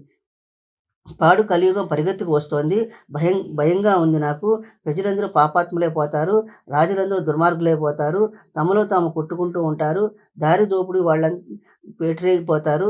ప్రజల ధనం దోచుకుంటారు. గత జన్మలో రాక్షసులే ఈ రాజులు. అది అలా ఉండగా ఇప్పుడు బరువు మోయలేకపోతున్నాను నేను. దుష్ట సంహారం జరిగితే కానీ భరించలేను. ఇప్పటి ఈ రాజుల సేన ఎంతో బరువుగా ఉన్నాయి. కుంగిపోతున్నాను నేను అంది. నీ బరువు తగ్గించే శక్తి నాలో లేదు అన్నాడు బ్రహ్మ. పద, విష్ణుమూర్తి దగ్గరికి వెళదాము. అతడే నీ బరువు తగ్గించగలడు. నేను ముందే ఆలోచించి ఏం జరగాలో నిశ్చయించాను. దేవేంద్రుడును మనతో రాని. హంసం మీద ఎక్కి పయనమయ్యాడు బ్రహ్మ. దేవేంద్రుడు, దేవతలు, ఆవు రూపంలో భూదేవి అతని వెంట బయలుదేరారు. అంతమంది వైకుంఠం వెళ్ళారు. వైదిక మంత్రాలతో విష్ణుదేవుని స్తోత్రం చేశారు. బ్రహ్మ ఇలా స్తోత్రం చేశాడు: భగవంతుడా, 1000 శిరస్సులు నీవి, 1000 నేత్రాలు, 1000 పాదాలు, వేద పురుషుడివి నువ్వే, దేవదేవుడివి, సనాతనుడివి, భూత భవిష్యత్ వర్తమానాలు నువ్వే మాకు దేవత్వం ప్రసాదించావు. నీ మహిమ ముల్లోకాల్లోనూ పేరు పడింది. నిన్ను తెలియని వాడెవడు? నువ్వే కర్తవి, నువ్వే భర్తవి, నువ్వే హర్తవి. ప్రసన్నుడయ్యాడు విష్ణుమూర్తి. దేవతలకి దర్శనమిచ్చాడు. వారు వచ్చిన కారణం అడిగాడు. ప్రభు, భూభారం తొలగించు, ద్వాపరం అంతం కావస్తుంది, నువ్వు భూలోకంలో అవతరించు అంటూ ప్రార్థించాడు బ్రహ్మదేవుడు. ఈ విషయంలో నేను స్వతంత్రుని కాను కదా, నీకు కానీ శివుడు, చంద్రుడు, అగ్ని, యముడు, త్వష్ణ, సూర్యుడు, వరుణుడు కానీ ఎవరు స్వతంత్రులు కారు. ఈ చరాచర విశ్వం యావత్తు ఆ యోగమాయ చేతిలో ఉంది. చిన్న గడ్డి దెబ్బ నుంచి బ్రహ్మ పర్యంతం అంతా సాత్వికాది గుణాలతో కట్టి ఉంది. దేవి ఏం తలుచుకుంటే అదే జరుగుతుంది. మనమంతా ఆమె చేతి కీలుబొమ్మను. నేనే స్వతంత్రుడై ఉంటే సముద్రంలో చేప, తాబేలు అవుతానా? మీరే ఆలోచించండి. చేప, తాబేలు, పంది ఈ యోనుల్లో పుట్టడం సుఖమా, కీర్తా, పుణ్యమా, పురుషార్థమా? నేనే స్వతంత్రుడైతే నరసింహావతారం ఎత్తి భయంకర కార్యం చేస్తానా? పరశురామున్నై రాజుల రక్తంతో కోనేళ్లు నింపుతానా? ఘోరంగా జమదగ్ని వంటి ఉత్తమ బ్రాహ్మణుంట పుట్టి రాజులను నరుకుతానా? వారి భార్యల గర్భంలో ఉన్న శిశువులను కూడా చంపి ద్రోణహత్యకు తెగించాను. రామావతారంలో మాత్రం ఏం సుఖపడ్డాను? దండకారణ్యంలో నివసించాను. కాలినడకతో అడవులు తిరిగాను. నారలు కట్టుకున్నాను, జడలు చుట్టుకున్నాను. పిట్ట మనిషి సహాయం లేకపోయారు. కీకారణ్యంలో కిరాతాళ్ళుగా వేటాడుతూ బతికాను. సిగ్గుమాలి మాయ నా కళ్ళు కప్పింది. మాయా మృగం కూడా పోల్చుకోలేకపోయాను. సీతను కుటీరంలో వదిలేసి లేడి వెంట పరిగెత్తాను. వెళుతూ సీత భద్రం సుమ అని లక్ష్మణుడితో చెప్పాను. అయినా ప్రకృతి మోహంలో పడి అతడు ఆమెను వదిలి నా అడుగులు వెతుకుతూ వచ్చేశాడు. దొంగ సన్యాసి రావణాసుడు సీతను ఎత్తుకుపోయాడు. అడవంతా ఏడుస్తూ తిరిగాను. స్వార్థంతో సుగ్రీవుడి నేస్తం కట్టాను. చెట్టునాచు నుండి అన్యాయంగా వారిని చంపాను. వానరుల సహాయంతో లంక ముట్టడించాను. అక్కడ నాగపాస బంధంలో పడ్డాను. తమ్ముడితో కూడా తెలివి తెప్పిపోయిన మా దశ చూసి కుయ్యో ముర్రోమన్నారు వానరులు. గరుత్మంతుడు వచ్చి అడ్డుకోకపోతే ఏమైపోయేవాళ్ళం మేము? రాజ్యం పోయింది, అడవుల పాలయ్యాము. తండ్రి కాలం చేశాడు, భార్యను రాక్షసులు ఎత్తుకుపోయాడు. యుద్ధ కష్టం, గోరు చుట్టు మీద రోకటిపోటు. అసలు రాజ్యం పోయి అడవికి వెళ్ళడంతోనే ఆరంభమైంది కష్టం. జనక మహారాజు కూతురు సీత వెంట వచ్చింది. ఆమెను పోషించాలంటే చిల్లి గవ్వ నా చేత లేకపోయింది. అడవికి వెళ్తున్నామన్నా కానీ ఎర్రని ఏగాని నాకు ఇవ్వలేదు. కట్టుగుడ్డలతో కాళ్ళు నడకన ఇల్లు బయలుదేరాను. క్షత్రియ ధర్మం విడిచి కిరాత ధర్మం అనుసరించి 14 ఏళ్ళు అడవిలో బతికాను. అదృష్టం వల్ల యుద్ధంలో గెలిచాను. రావణుడు మరణించాడు. సీత నాదైంది. అయోధ్య తిరిగి వచ్చాను. రాజ్యం లభించింది. కొద్ది సంవత్సరాల సుఖ సంసారం అనుభవించాను. అంతలోనే లోకనంది వచ్చి పడింది. సీతను అడవులకు తోలాను. రాజ్యం వచ్చిన భార్య వియోగం తప్పలేదు. ఎంత కష్టమది. చివరికి సీత భూమి చీల్చుకుని వెళ్ళిపోయింది పాతాళానికి. అలా పరతంత్రం వల్లే అన్ని అవస్థలు అనుభవించాను. ఇంతకీ చెప్పవచ్చింది ఏమిటంటే, నేను స్వతంత్రుడైతే ఇన్ని కష్టాలు ఎందుకు ఉండేవి. కాలం తీరి తమ్ముళ్ళతో స్వర్గానికి తిరిగి వచ్చాను. పరతంత్రుణ్ణి. దుఃఖగాథ ఇది. నేను పరాధీనుణ్ణి. మీరందరూ అంతే. శ్రీదేవి భాగవతం 4వ స్కందంలో 18వ అధ్యాయం పూర్తయిందండి. ఇప్పుడు నేను దేవి భాగవతం 4వ స్కందంలో 19వ అధ్యాయాన్ని పారాయణ చేస్తానండి. మీరు శ్రవణం చేయండి. ఇంకా ఇలా అన్నాడు విష్ణుదేవుడు: 50 మంది మాయలో మునిగిపోయి ఉంటారు. అందుచేత ఆమె పరతత్వం గ్రహించలేరు. మాయలో మునిగి ఉండడం వల్ల మనం దేవతలం కూడా ఆ పరమ పురుషుణ్ణి, జగద్గురుని, సచ్చిదానంద స్వరూపుణ్ణి, పరమాత్మని స్మరించలేకపోతున్నాం. మోహంలో పడి నేను విష్ణువును, నేను బ్రహ్మను, నేను శివుణ్ణి అని అభిమానంతో బతుకుతున్నాం. అంతేకాని ఆ సనాతన తత్వాన్ని తెలుసుకోలేకపోతున్నాం. ఆ పరమాత్మ చేతి కీలుబొమ్మలో మనం ఆడమంటే ఆడతాం, పాడమంటే పాడతాం. యుగాదిలో నువ్వు, శివుడు, నేను ఆ పరమతత్వం దర్శించాము. అమృత సముద్రం, మణిద్వీపంలో, మందార వృక్షం నీడ, రాజమండలంలో, విశాలమైన దేవ సభలో ఆ పరతత్వ విభూతి దర్శించాము మనం. చెప్పరాందది, వినరాంది. దేవతలారా, ఆ పరమశక్తిని ధ్యానించండి. విష్ణుమూర్తి చెప్పిన ప్రకారం బ్రహ్మ మొదలైన దేవతలు యోగమాయను ధ్యానించారు. దేవి ప్రత్యక్షమైంది. పాశాంకుశాలతోనూ వరమిచ్చే అభయ ముద్రతోనూ దర్శనమిచ్చిందామె. జపాకుసుమాల్లాగా ఎర్రగా ఉన్నాయి ఆమె శరీరం. ఆమె పరమ సౌందర్యంతో వెలిగిపోతూ ఉంది. చూసి మహా ఆనందం అనుభవించారు దేవతలు. ఇలా స్తోత్రం చేశారు వారు: తల్లి, లోక కష్టాన్ని వారించే జగజ్జనని, సాలెపురుగు నోటి నుంచి నుంచి దారంలాగా, అగ్నిహోత్రం నుంచి కణాల్లాగా నీ నుంచి ఈ లోకాలు పుడుతున్నాయి. నీకు మా నమస్కారం. నీ మాయాశక్తి ప్రభావం వల్ల ఈ ప్రపంచం సాగుతూ ఉంది. చిస్వరూపోద్ధారిణి నువ్వు, సకల భువనేశ్వరివి, కరుణా సముద్రవు. ఓ భగవతి, నీకు మా నమస్కారము. నీ తత్వం తెలియక భవసముద్రంలో పదే పదే పడుతున్నారు. నీ తత్వం తెలిసే భవబంధనాలు వాటంతట అవే తెగిపోతాయి. పూర్ణ జ్ఞాన స్వరూపివి నువ్వు, నీకు మా నమస్కారము. మమ్మల్ని మంచి దారులు పట్టించు తల్లి. ఓ మహేశ్వరి, రాక్షస సంహారం చేసి భూభారం తగ్గించు. ఓ భవాని, దుష్టుని శిక్షుల్ని రక్షించు. అమ్మ, నువ్వు అనుగ్రహించలేకపోతే రాక్షసుల మీద కత్తి కట్టలేము మేము. యక్ష రూపంలో నువ్వు ఓ అగ్ని ఈ గడ్డి మండించు అన్న మంత్రాలతో ఈ విషయమే వ్యక్తం చేశావు. కంసుడు, భౌమాసురుడు, కాలయవనుడు, కేసి, జరాసంధుడు, బకాసురుడు, పోతన, దేవకాసురుడు, సాలువుడు మొదలైన రాజుల్ని సంహరించి భూభారం తొలగించు. అమ్మ, విష్ణువు, శివుడు, దేవేంద్రుడు గెలవలేని రాక్షస వీరుల్ని లిప్తలో నువ్వు సంహరించావు. నీ మొహం చూడటంతోనే రాక్షసులు పరలోకాన్ని పరిగెత్తారు. ఓ చంద్రకళావతంస, బ్రహ్మ, విష్ణువు, శివుడు నీ శక్తి లేనిదే అడుగు తీసి అడుగు వేయలేరు. శేషభగవానుడును నీ శక్తి లేనిదే భూమిని తల మీద మోయలేడు. దేవేంద్రుడు, అమ్మ సరస్వతి సాయం లేనిదే బ్రహ్మ సృష్టి చేయలేడు. లక్ష్మి సాయం లేనిదే విష్ణువు పాలించలేడు. పార్వతి సాయం లేనిదే శివుడు సంహరించలేడు. విష్ణువు సకల భువనేశ్వరి నీ కళ్ళ లేనిదే బ్రహ్మ సృష్టించలేడు. నేను పాలించలేను, శివుడు సంహరించలేడు. అంటే నువ్వే సృష్టిస్తున్నావు, నువ్వే పాలిస్తున్నావు, నువ్వే లయం చేస్తున్నావు. ఈ స్తోత్రం మీద సంతోషించింది భగవతి. ఏం కావాలి ఇప్పుడు అని అడిగింది ఆమె. ఏం చేస్తే నీ కష్టం తొలగిపోతుంది? మీకోసం ఎంత అసాధ్యమైన కార్యమైనా సాధిస్తాను. మీ కష్టము, భూదేవి కష్టము ఏమిటో చెప్పండి అంది. దుష్టులైన రాజుల భారం భరించలేకుండా ఉంది భూమి. ఏడుస్తూ నిలువున వణికిపోతూ మా దగ్గరకు వచ్చింది ఆమె భారం తగ్గించు తల్లి, ఇదే మా ప్రార్థన. పూర్వం మహాబలశాలని మహిషాసుని హతమార్చావు. అతని అంచనను కోటాను రాక్షసుని సంహరించావు. శంభుని రక్తబీజుణ్ణి, చండముండుల్ని, ద్రుమలోచనుని, దుర్ముఖుణ్ణి, దుస్సాహాన్ని, కరాళుణ్ణి, ఎంతో మంది రాక్షస వీరులను సంహరించావు. ఇప్పుడు భూభారంగా ఉండి మా మీద పగబట్టిన వారిని సంహరించు అంటూ ప్రార్థించారు దేవతలారా, నవమోహంతో మేఘ గంభీర స్వరంతో అంది దేవి. మీరు రాకముందు నేను ఈ విషయం ఆలోచించాను. భూలోకంలో అంశాతారం కోసం నిశ్చయం చేశాను. భూభారం తగ్గడం కోసం దుష్ట సంహారం జరుపుతాను. జరాసంధుడు మొదలైన దుర్మార్గుని ప్రతాపం నాశనం చేస్తాను. వారందరినీ రూపుమాపుతాను. మీరు కూడా మీ అంశాలతో భూమి మీద అవతరించండి. నా శక్తి వల్ల ఈ కార్యాల్లో సాయపడండి. భూభారం తగ్గించండి. కశ్యపుడు తన భార్య దితితో కలిసి అప్పుడే యాదవ వంశంలో వసుదేవుడు అన్న పేరు అవతరించాడు. అలాగే భృగువు శాపం కారణంగా విష్ణువు వసుదేవుడు కుమారుడే అవతరిస్తాడు. నేనును యశోద కడుపున అవతరిస్తాను. మీ కార్యం పూర్తి చేస్తాను. విష్ణుమూర్తి కారాగృహంలో కృష్ణుడే పుడతాడు. అతని గోకులం చేరుస్తాను. దేవకి గర్భంలో శేషుడి రోహిణి గర్భంలో చేరుస్తాను. అతడు బలరాముడు అవుతాడు. రామకృష్ణులు ఇద్దరు నా శక్తి వల్ల బలవంతులు అవుతారు. దుష్ట సంహారం చేస్తారు. ద్వాపరం అంతరంలో దుష్టరాజులు నాశనం తప్పదు. దేవేంద్రుడి అంశతో అర్జునుడు అవతరిస్తాడు. దుర్మార్గులు చంపుతాడు. యముడి అంశలో ధర్మరాజు జన్మిస్తాడు. వాయువు అంశలో భీముడు పుడతాడు.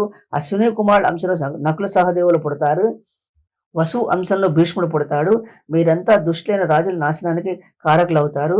మీరు మీ నివాసాలకు వెళ్ళండి. భూమి నిశ్చయంగా ఉండవచ్చు. మీ అందరి అంశాతరాలు కేవలం నిమిత్తం మాత్రమే. నా శక్తితోనే నేను అంతా చేసి భూమికి బరువు లేకుండా చేస్తానని నమ్మండి. కురుక్షేత్రంలో మహాయుద్ధం జరుగుతుంది. రణరంగంలో నేనే దుష్ట సంహారం చేస్తాను. అసూయ, ఈర్ష, తృష్ణ, అభిమానము, ఆకాంక్ష, జిగీష, కామవాంఛ, మోహము అన్ని హెచ్చి పెరిగాక యాదవ వంశం కూడా హతమారుస్తాను. ఒక బ్రాహ్మడి శాపం కారణంగా యాదవ కులమంతా నాశనమైపోతుంది. శ్రీకృష్ణుడు దేహత్యాగం చేస్తాడు. మీరు 50 మంది మీ భార్యలతో కూడా గోలోకంలో పుడతారు. శ్రీకృష్ణుడికి సాయం చేస్తారు అని చెప్పి యోగమాయ మాయమైపోయింది. భూదేవి, దేవతలు అందరూ తమ తమ నివాసాలకు వెళ్ళిపోయారు. దేవి మాటలు విన్నాక భూదేవి విచారం విడిచిపెట్టింది. ఆమెకి శాంతి లభించాక నేల మీద చెట్లు, లతలు, పొదలు చిగురించాయి. ప్రజలు మనసుల్లో ఆనందం మొలకెత్తింది. బ్రాహ్మణుల అభివృద్ధి కనబడింది. మునులు సంతుష్టి పొందారు. 50 మంది ప్రజలు ధర్మతత్పరులయ్యారు. శ్రీ దేవి భాగవత్ 4వ స్కందంలో 19వ అధ్యాయం పూర్తుందండి. 20వ అధ్యాయాన్ని నేను పారాయణ చేస్తానండి. మీరు శ్రవణం చేయండి. వ్యాసుడు కృష్ణ అవతార కథ. వ్యాసుడు ఇంకా ఎలా చెప్పుకుపోయాడు. నాయన జనమేజయ, భూభారం ఎలా తరుగుతుందో కురుక్షేత్రంలోను ప్రభాస తీర్థంలోని యోగమాయ శాపం వల్ల, మహామాయ బలం వల్ల విష్ణుమూర్తి భూమి మీద జన్మించాడు. నిజానికి అదంతా మహామాయ సంకల్పమే. భూభారం అనేది నిమిత్తం మాత్రమే. బ్రహ్మ, విష్ణువు, శివుడు వంటి వారిని ఆటలాడించే ఆ దేవికి అసాధ్యమైనది ఏముంది? ఆమె లీలలు విచిత్రమైనవి. విష్ణువంతుడి వాడు గర్భవాస నరకం అనుభవించడం ఆమె లీల కాక మరేమిటి? పూర్వం రామావతార కాలంలో దేవతల్ని వానరులుగా పుట్టించింది ఆమె. రాముడైన విష్ణు దేవుణ్ణి కష్టాల్లో ముంచి ఏడిపించింది. మమకారము అహంకారము పట్టి రాముడు అష్ట కష్టాలు అనుభవించాడు. అందుకనే విషయవాసనం అనుకున్న మోక్ష కాముకులు ఆ విశ్వేశ్వరునే ఆరాధిస్తారు. ఆ తల్లి భక్తి అణుమాత్రం లభించిన ముక్తి ప్రాప్తిస్తుంది. అలాంటప్పుడు ఆ దేవుని భజించిన వాడెవడు? భువనేశ్వరి అన్న అర్థధ్వని విన్నంత మాత్రాన దేవి ముల్లోకాల సుఖము ప్రసాదిస్తుంది. భక్తుడు పాహిమాం అన్నంత మాత్రాన ఆదుకుంటుంది. మహామాయ విద్య అని అవిద్య అని రెండు విధాలుగా ఉంటుంది. విద్య వల్ల ప్రాణులకు ముక్తి లభిస్తుంది, అవిద్య వల్ల బంధనం ప్రాప్తిస్తుంది. బ్రహ్మాది దేవతలందరూ ఆమె అధీనంలోనే ఉంటారు. దామన తాడు కట్టిన పశువుల్లాగా విష్ణుమూర్తి అవతారాలు ఆ దేవి ఆదేశాల వల్ల జరుగుతాయి. అంచేత విష్ణుదేవుడు ఒకప్పుడు వైకుంఠంలో ఉంటే, ఒకప్పుడు పాల సముద్రంలో ఉంటాడు. ఒకప్పుడు రాక్షసులతో యుద్ధం చేస్తే, మరొకప్పుడు యజ్ఞాలు చేస్తాడు. ఒకప్పుడు తీర్థాల్లో తపస్సు చేస్తే, ఒకప్పుడు యోగ నిద్రలో కన్ను మూస్తాడు. అతడు ఎప్పుడూ స్వతంత్రుడు కాడు. బ్రహ్మ, శివుడు, ఇంద్రుడు, వరుణుడు, యముడు అందరూ ఆమె చేతి కీలుబొమ్మలే. కుబేరుడు, సూర్యుడు, అగ్ని, చంద్రుడు, సనక సనందనాథులు, వశిష్ఠులు మొదలైన మహామునులు అందరూ ఆమె చేతి ఆటబొమ్మలే. అందరూ కాలపాస బద్దులే. హర్షం, శోకం, నిద్ర, బద్ధకం శరీరధారులతోనూ ఉంటాయి. గంధకర్తలు దేవతల్ని అమరులని, చావులేని వారని, నిర్జనులని, ముసలితనం లేని వారని అంటారు. పేరుకే వారు అమరులు కానీ ఉత్పత్తి, స్థితి, నాశనం ఈ మూడు వారికి ఉన్నాయి. అయినప్పుడు వారు అమరులు, నిర్జనులు ఎలా అవుతారు? వారిని విభూతులు, పండితులు అంటారు. విభూతులైన వారు వివిధ కష్టాలు అనుభవిస్తారు. వివిధ కష్టాల్లో తగులుకున్న వారిని దేవులు అని మాత్రం ఎలా అనడం? దేవతలను అందరిలాగే పుడతారు, చస్తారు. వానపాముకి జలగకి వారికి భేదమేముంది? చావు పుట్టుకల్లో మరణం కల వారిని అమరులు అనడం కంటే మరులని ఎందుకు అనకూడదు? మనుషుల్లో కొందరు కొద్ది సంవత్సరాలు బతుకుతారు, కొందరు 100 ఏళ్ళు బతుకుతారు. మనుషుల కంటే దేవతలు హెచ్చు సంవత్సరాలు బతుకుతారు. దేవతల్లో బ్రహ్మ హెచ్చు సంవత్సరాలు బతుకుతాడు. బ్రహ్మ కంటే హెచ్చు కాలం శివుడు బతుకుతాడు. శివుడి కంటే హెచ్చు కాలం విష్ణువు బతుకుతాడు. ఎప్పుడో ఒకప్పుడు క్రమంగా ఇంతమంది మరణిస్తారు. మరణం తప్పదు. మరణించాక క్రమంగా ఇంతమంది తిరిగి జన్మిస్తారు. మరణమల్లా తప్పదు, పుట్టడమున్నో అలాగే తప్పదు. ఇంతమంది తిరిగి జన్మిస్తారు. మరణమల్లా తప్పదు, పుట్టడం అలాగే తప్పదు. రథచక్రం తిరిగినట్లు చావు పుట్టుకలు ఒకదాని తర్వాత ఒకటి తిరుగుతూనే ఉంటాయి. ఇందులో ఏమాత్రం సందేహం లేదు. మోహం అనే వలలో పడిన జీవి ఎన్నడూ బయటపడలేడు. మాయా బలం వల్ల మోహబంధం ఎన్నడూ తెగదు. సృష్టి సమయంలో బ్రహ్మాది దేవతల ఉత్పత్తి జరుగుతుంది. కల్పాంతం ఇప్పుడు వారందరికీ నాశనం జరుగుతుంది. ఏ కారణంతో వారిని మన్నించాలో అదంతా ముందే నిశ్చయమై ఉంటుంది. నుదుట రాత తప్పదు. దీనికి సూర్యచంద్రుల నిదర్శనం.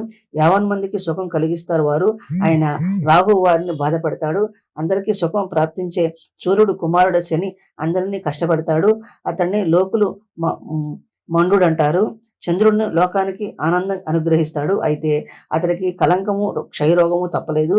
విధి విధానం అంతా తప్పించరాంది దేవతలకు కూడా. వేదకర్త జగద్దర్త 4 మోహాలు బ్రహ్మదేవుడు కూడా తనకు సరస్వతిని చూసి మోహించాడు. శివుడు భార్య యజ్ఞకుండంలో పడి మరణించింది. అంత శివుడు తప్తుడయ్యాడు, కామార్తుడయ్యాడు. కామాగ్ని భరించలేక యమునిలో దూకాడు. శివుడి శరీర జ్వాలతో యమును నల్లబడిపోయింది. భృగువనంలో శివుడు కామార్తుడి నగ్నంగా సంగమానికి తలపడ్డాడు. అది చూసి మండిపడి శపించాడు భృగుముని. సిగ్గుమాలిన వాడ, నీ లింగం తెగిపడాలి అని శాంతి కోసం శివుడు రాక్షసులు నిర్మించిన అమృత వాపిలోని నీళ్లు తాగాడు. దేవేంద్రుడు ఎద్దయ్యాడు. కుకుస్తుడు అతడి వీపు మీద ఎక్కాడు. శ్రీరాముడు రాజ్యం పోయి అడవిలో నివసించాడు. బంగారు లేడి మాయని తెలుసుకోలేకపోయాడు. సీత పోయాక కామాతుడు ఏడుస్తూ తిరిగాడు. నా సీత ఏది, మీరు చూశారా అంటూ చెట్టుని పుట్టని అడిగాడు. ఎవరెత్తుకుపోయారు నా సీతని? పూలో సింహం తినేయలేదు కదా. లక్ష్మణ, నా ప్రియురాలు లేదే బతకను, నేను చచ్చిపోతాను. మమ్మల్ని తలుచుకుంటూ నువ్వు ఎడవులో చచ్చిపోతావు. మానవాతి విని అమ్మ కౌశల్య చచ్చిపోతుంది. ఆ దుఃఖం భరించడానికి శత్రుఘ్నుడు చచ్చిపోతాడు. ఇద్దరు కొడుకులు దుఃఖంతో సుమిత్ర కూడా చచ్చిపోతుంది. కొడుకుని పెట్టుకుని కైకమ్మ మాత్రం సుఖపడుతుంది. ఆమె కడుపు నిండుతుంది. హా సీత, నన్ను వదిలేసి ఎటు వెళ్ళిపోయావు? లేడి కళ్ళ ప్రియురాలా, రా వచ్చేయి. సన్నని నడుముదాన, నీది జానకి ప్రాణప్రియ, నన్ను బతికించు. నీ దారి నాకు ఏం దారి నాకు? ఎక్కడున్నావు నువ్వు? నా ప్రాణం నీతోనే ఉంది. ఈ దీనిని కనికరించు, తక్షణం వచ్చేయి అంటూ వెక్కి వెక్కి ఏడుస్తూ అడవికి తిరిగాడు. అయినా అవపడలేదు సీత. సర్వలోక శరణ్యుడైన అతడి వానరులు శరణు వేడాడు. మాయలో పడి వానర సాయంతో సముద్రం మీద వారధి కట్టాడు. లంకలో వెళ్ళాడు. రావణ కుంభకర్ణులను సోదరులిద్దరిని వధించాడు. తెలిసి సీతని అగ్ని పరీక్ష చేయించాడు. జనమేజయ, అదంతా మహిమ అని ఆడించిన ఆట. అదంతా విశ్వమే ఆమె చేతి కీలుబొమ్మ. శాపం వల్ల విష్ణు భగవానుడు రకరకాల అవతారాలు ఎత్తాడు. రకరకాల లీలలు జరిపాడు. అందరూ కృష్ణ అవతార కథ చెప్తాను విను. చాలా కాలం నాటి మాట. యమున ఒడ్డున మధువనంలో మధుదానవుడు కుమారుడు లవణుడు రాజ్యం చేస్తూ ఉండేవాడు. వరగర్వంతో మిడిసిపడుతూ ఉండేవాడు. బ్రాహ్మణులను బాధపెడుతూ ఉండేవాడు. శ్రీరాముడు చిన్న తమ్ముడు శత్రుఘ్నుని లవణుడు యుద్ధంలో చంపివేసి మధువనంలో మధురానగరం నిర్మించాడు. తన కుమారుడిని సుబాహుణ్ణి శత్రుసేనుణ్ణి అక్కడ రాజ్యాభిషేకం చేసి కాలం తీరాక స్వర్గానికి వెళ్ళిపోయాడు. సూర్యవంశం లోపించాక మధుర యాదవుల పరమైంది. యయాతి పుత్రుడు సూరసేనుడు మధుర రాజు అయ్యాడు. మధుర రాజ్యము సూరసేన దేశము రెండు ఏలుతూ ఉండేవాడు. వరుణదేవుణ్ణి శాపం వల్ల కశ్యపుడు సూరసేనుడు కుమారుడే పుట్టాడు. అతడే వసుదేవుడు. తన వయస్సు వృత్తి అంటే కృషి, గోపాలనం చేస్తూ ఉండేవాడు. సూరసేనుడు కాలం చేశాక వసుదేవుడు సూరసేన దేశానికి, ఉగ్రసేనుడు మధురకి రాజులయ్యారు. ఉగ్రసేనుడు కుమారుడు కంసుడు. వరుణుడి శాపం వల్ల కశ్యపుడు భార్య అదితి ఉగ్రసేనుడు తమ్ముడు దేవకుడి కుమార్తెగా పుట్టింది. ఆమె దేవకి. దేవకుడు ఆమె కుమార్తెను దేవకి వసుదేవుడికి ఇచ్చి పెళ్లి చేశారు.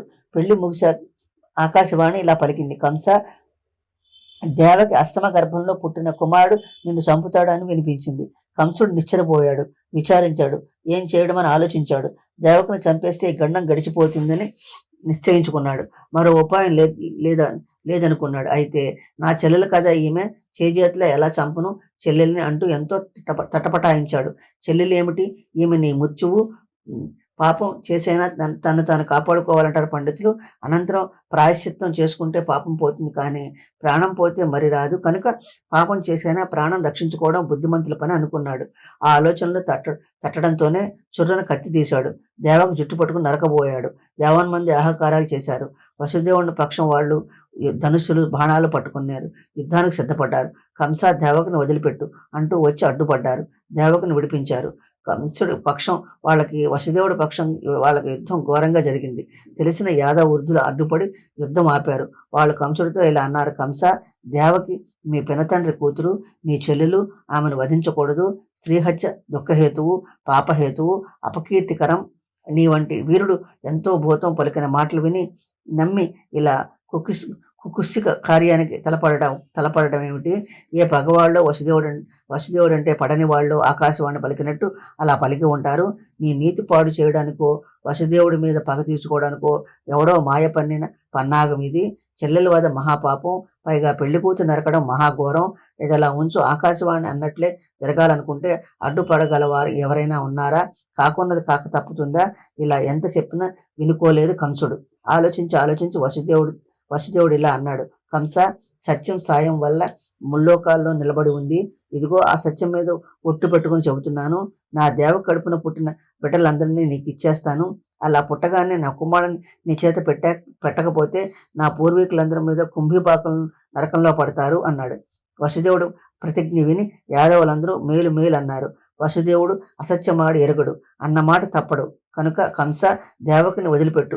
శ్రీహత్య మహాపాపం, పాపం రానివ్వకు అన్నారు యాదవృద్ధులు. వసుదేవుడి మాటలు నమ్మాడు కంసుడు. దేవకుని విడిచిపెట్టాడు. కోపం తమాయించుకున్నాడు. దుందుబులు మోగాయి. రకరకాల వాద్యాలు మోగాయి. నవదంపతులు తమ నివాసానికి వెళ్ళి నిర్భయంగా నివసించారు.